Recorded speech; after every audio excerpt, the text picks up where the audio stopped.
Hi, Dr. Doolittle here with a little story. I thought I'd tell you a little story about my first poodle named Fifi. She was born in September and I got her in the spring, and she was just a little um, ball of love, and she was very small and very tiny. She was about Merlin's size when she grew up.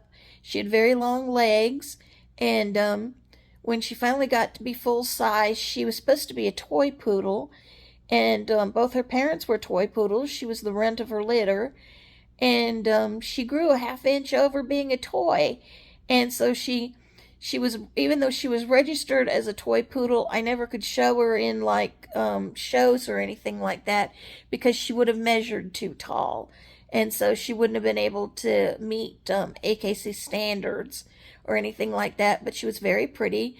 She was an apricot just like Merlin, and she was born and she was like an orangey color and then turned cream colored like the color you see Merlin, and had apricot in her ears and a little apricot patch on her back. And then when she got older, before she died, she was turning apricot. She lived to be about 16. And as Merlin gets older, he'll get more apricot when he hits to be about 12 or 13 years old. I have never been able to research and find out why they go back to being apricot again when they get older, or why they turn cream colored once they get rid of all their baby fluff. But they're awfully sweet and awfully cute. I love little poodles. And but Miss Fifi, when we got her that spring, she and I were sitting at the dining room table, and this little story about her, and she wanted down. And I was trying to get her put down. I was about 8 years old at the time, and I couldn't get her down fast enough, and she jumped. And she cried, and Mother and I figured she had done something to her leg. My dad wasn't around at home right now. He was off doing some work somewhere. And so we lived in a small little community between two big towns in Michigan called Lansing and Grand Rapids. And we had a farm vet. He went off and he would, treat all the big farm animals, the cows and the pigs and things.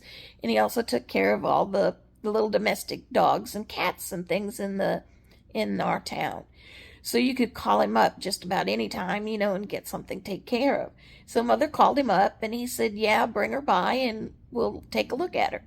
So we got dressed and took her over there, and he said she sprained her leg, and that, a little bit, walking around and stuff, not too long, she'd be okay. Don't worry about it. She'll be fine. So it was about maybe a week and a half, and she was still kind of limping, but Mother and I figured, if she wasn't walking in maybe a couple more days, take her back and have them look at her again.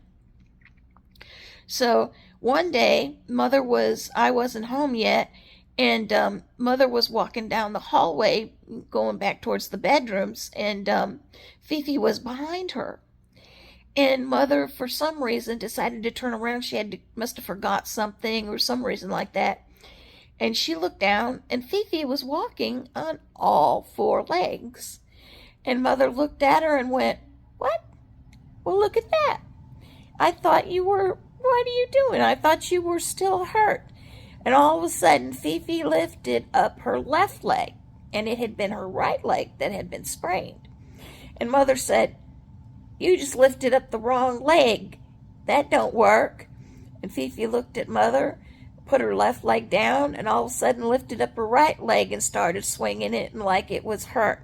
And Mother looked at her and said, "Oh, no, no, no, no, that does not work. You just put that leg right back down." And so Fifi put her leg back down and then looked up at Mother like, "Well, I guess the jig is up." And Mother said, "You're not hurt. How long have you been not hurt?" And Fifi just kind of looked at Mother like, "I don't know. I'm not going to tell you." And so here was this little dog that she'd been getting all sorts of tea and sympathy, and apparently she'd been liking all her little tea and sympathy, the extra attention that she'd been getting. So she'd been faking that she was still limping on that leg. And they say that poodles are not smart. But yes, she was. And that was just one of the many little adventures that I had with that little dog in the 16 years. And I just thought I'd tell a little story for the day. And I hope you like my little story and you follow me and want to subscribe to my channel. And I hope y'all are having a good Thursday night. And me and Merlin love you. And we'll talk to you soon.